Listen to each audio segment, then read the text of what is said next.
An out-of-control wildfire continues to threaten a community in the BC interior where people on 76 properties were forced to flee. Sarah Galashan is in our Vancouver newsroom with more on this. So Sarah, what can you tell us?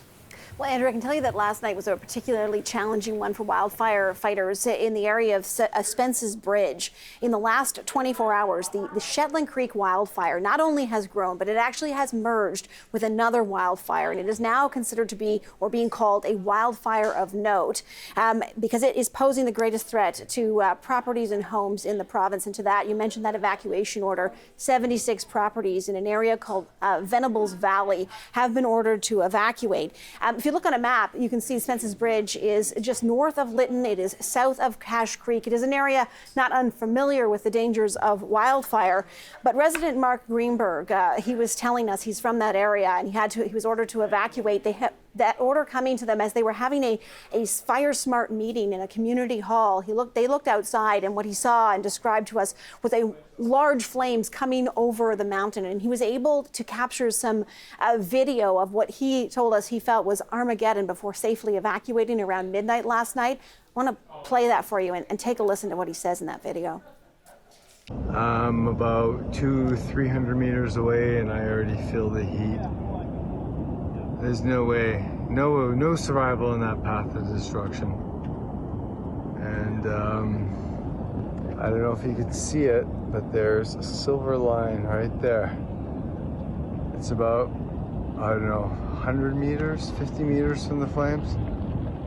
That's my place. Now, this wildfire has also led to expanded evacuation orders for Cook's Ferry Indian Band reserves. A number of them ordered to evacuate last night. Like I say, it was a tough night. You can see from the pictures, a tough night for wildfire fighters. But what we are hearing from an update just this morning from BC Wildfire is that those tough conditions and wind and hot temperatures really make the hard work still ahead, still to come. Take a listen to that. I'll be really clear. I do believe that we are on the precipice of a very challenging 72 hours. We saw lightning come through yesterday. That's now being replaced with 30-plus degree weather over the course of the next 24 hours, and we anticipate more lightning in the northern half of the province today, significant lightning, as well as potentially lightning across British Columbia tomorrow with localized convective activity. Obviously, lightning is our primary source of new fires right now. So just by the numbers, there is still just the one wildfire of note at this hour. There are, though, 207 active wildfires in the province. 65 of them happening or being sparked within the last 24 hours. 100 of them are deemed right now to be out of control. And like you just heard, they are dry, hot conditions.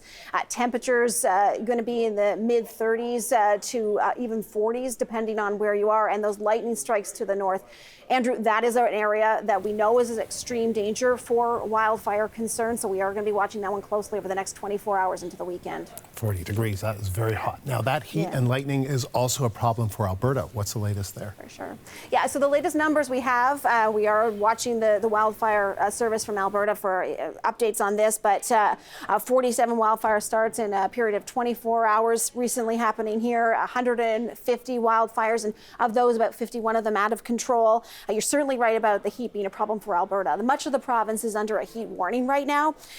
Looking at temperatures between 28 to 36 degrees, but over a period of like 7 to 9 days. That is quite an extended stretch. And when you talk about where the wildfire risk is the highest in Alberta, I want to show you the map that the Alberta government has put out, because it really is a sea of red.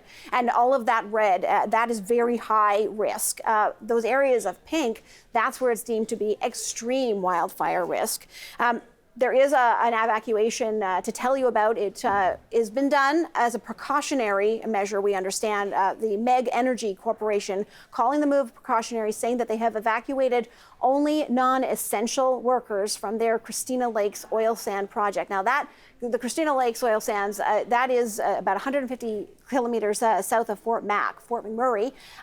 It is an area that is at extreme. It is rated extreme for wildfire danger. And so obviously they are watching the situation very closely. There are a number of wildfires that are in that area, but that right now is the latest area in Alberta to express concern about the wildfires that they are seeing. The Wildfire Service saying that vast majority started by lightning, but with these hot, dry conditions, you got more lightning coming. They are very concerned about what might happen in Alberta as well. Yeah, that map really paints a bleak picture. Yeah. Sarah, thank you.